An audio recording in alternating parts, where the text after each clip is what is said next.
Hey everyone, Matt here. So it's April 24th, and we are definitely into spring here in the Okanagan.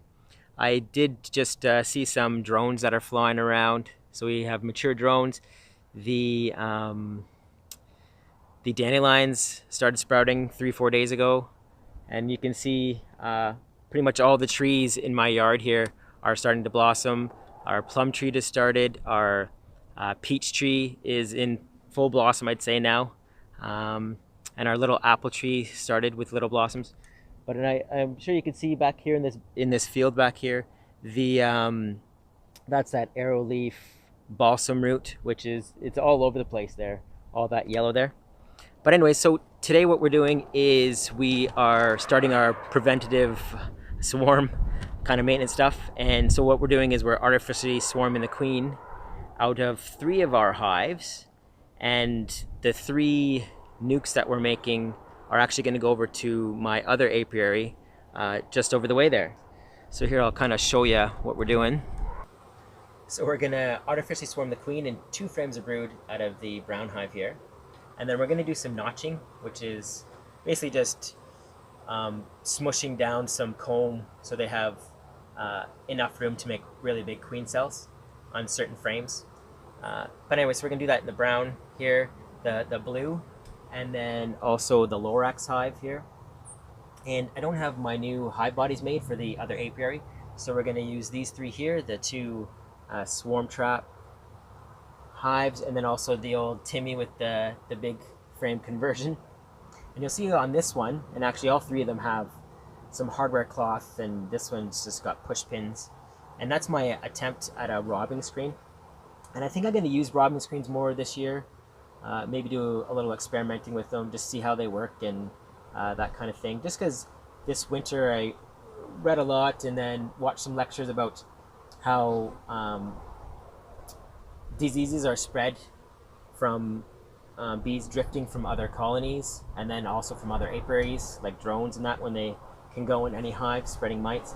And then also about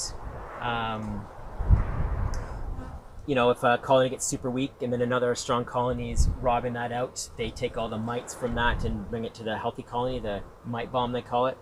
But so I'm going to just experiment with those a little bit. So let's get on to doing these artificial swarms. And it is a bit windy today, so I'm going to be pretty quick about it. And let's get to it. So let's start with the Lorax hive here. And I'm sure you noticed that I got a new veil. Pretty excited about it. My old veil had like these holes and the elastic was all gone, so I kept having bees go up inside. But I saw these ones and I thought I'd try them out. They're way better than those other ones. I don't have to wear a baseball cap in these ones. But let's put a little smoke in here. I do have 2 kind of top cloths on this one, just because I didn't have a big enough one at the time. That's fine. Let's get this ready. So in this one, I have just 2 empty frames. I do have some previously drawn kind of frames there. I just had the top piece there that had some bottom bad stuff that I cut out. This one that's partially drawn, and then I also have 2 of these medium conversion ones that has the really nice brood comb in it. So when I get those 2, they'll be fully packed. So I think we're gonna put those kind of in the middle on this one. Yeah, like that. So I already smoked it. Where's my hive tool? Here's my hive tool. Let's get in here from the back. 2 of these there.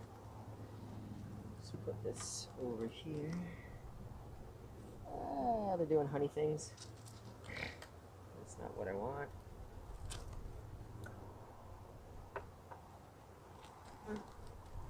They do got a lot of storage here still, which they probably don't need, but well, that's that Lands frame that I gave them so they didn't starve. Well, look at how much they have left. They got tons left. So they probably, that's all right. Let's go to the next one. So in this hive here, I can't because it is one of the swarm trap ones, it doesn't have a big lip on it. I can't put these frames that have the 1.5 inch wood on the top.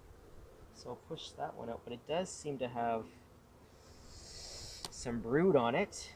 And the next one here is one of my little frames, conversion ones, which has a bunch of drones, a bunch of worker cells,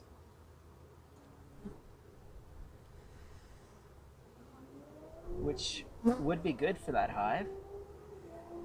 So I'll probably take this frame and maybe the other one that's kind of right beside it, which also has brood and such.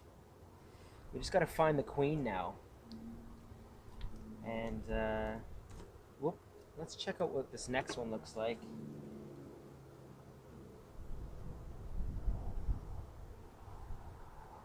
Oh, that one's got lots of brood on it. Boom. Well enough. The larvae looks really really white, so it looks healthy. So yeah, I'll probably take these two frames once I find the queen.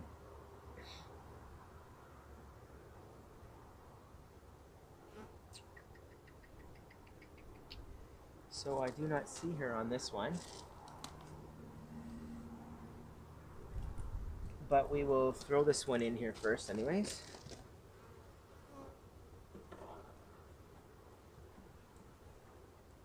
There you go. Happy, happy. So let's see if we can find this lady.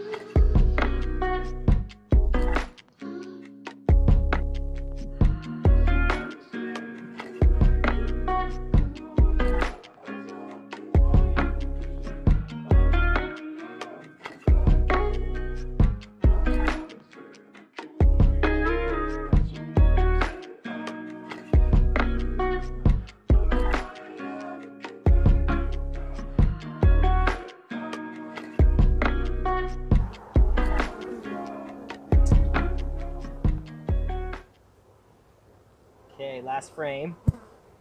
She's not on this one. And it's so busy. Such a busy frame. There's like... looks like just nectar and a bunch of resources. Oh, and there she is right there.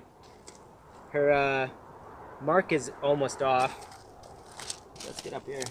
So there's just a red, just a titch of a red left on her thorax there, or her abdomen. Where is she? Right there. Right there. So she's got a little bit of red.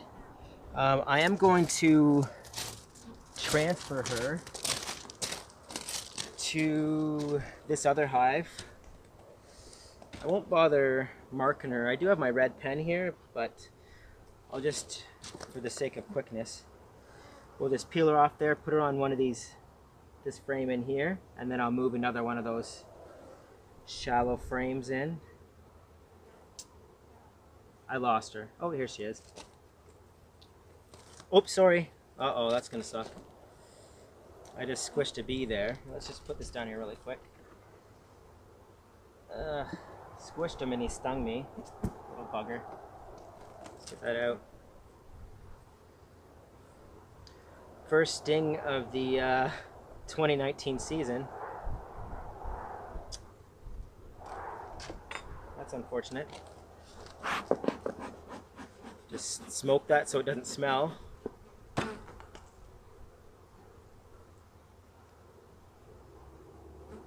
Got it out pretty good. There we go. Okay.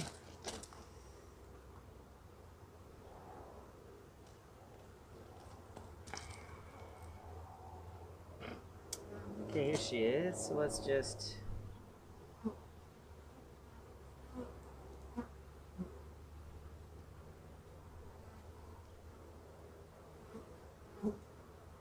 Okay, I've seen her just go in there. So she's in on those frames down there. So she's in the next hive. Now we're just gonna... Where are we going? Quickly pull in one of these other frames. Just keep an eye out. Because that hive doesn't really smell like their hive right now, so...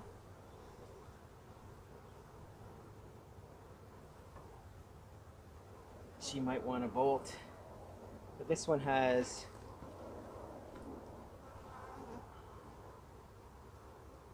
some open spaces.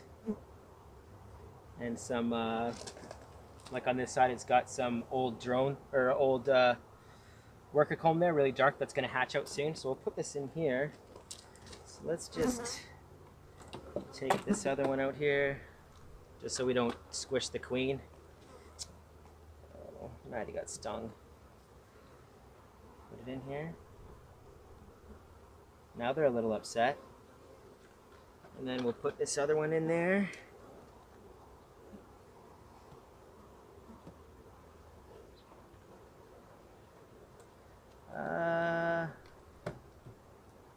Tutu. Let's see. Should I do another shake of bees? Yeah, let's do another shake of bees.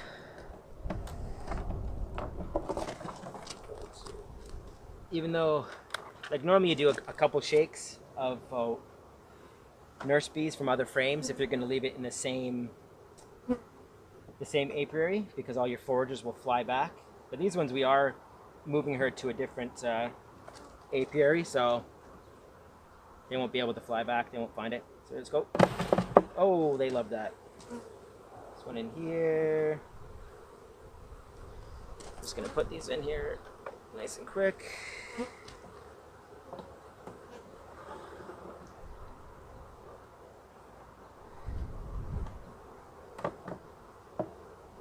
There you go. So I am gonna close this up pretty quick. Where are we going?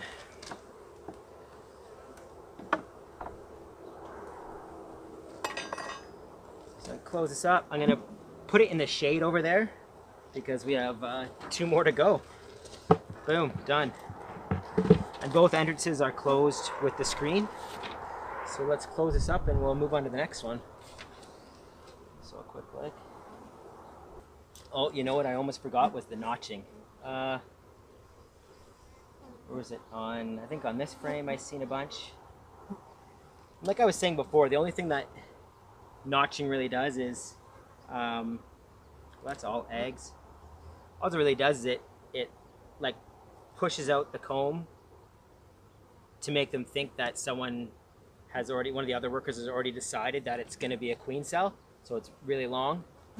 And what the scientists say is that the bigger the queen cell, the better the queen is, the more reproductive parts she has, and the better she'll do. But, and it's really helpful if it's like with old comb, because it's stiffer and harder for them to manipulate. But you just want to look for really, really young larvae, which basically, if you can see them with your own eyes, that's probably a little too old.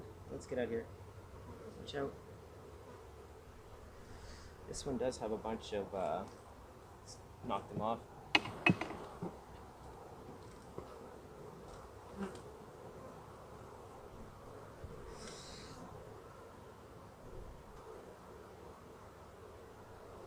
Yeah, so if you look inside and you can just, instead of seeing a grain of rice, like a small, the small egg standing up, you see just a tiny wet puddle, then that's them just starting to put the queen jelly in there, the royal jelly. So there's some right here. So we'll put one on this.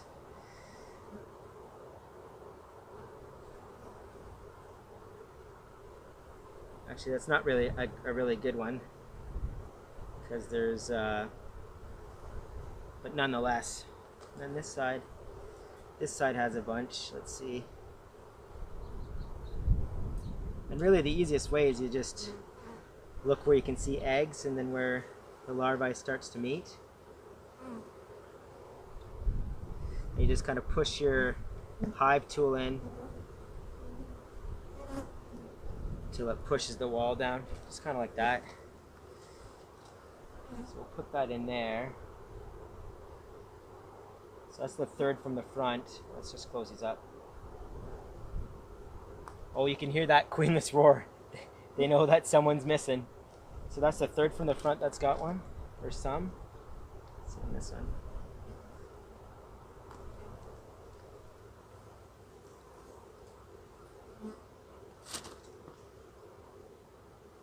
Oh, and then here's a bunch on this one. Let's got to kind of.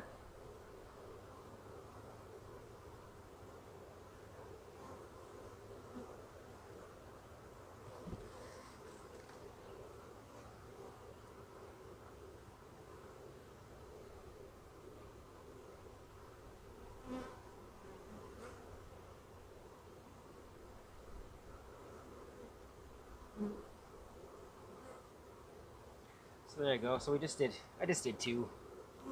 We don't want them to raise too many queen cells because we're just gonna come in and cull them anyways.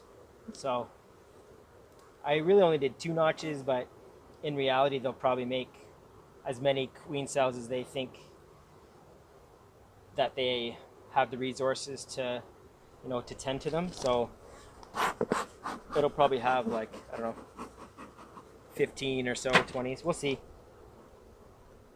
But so let's close these up now.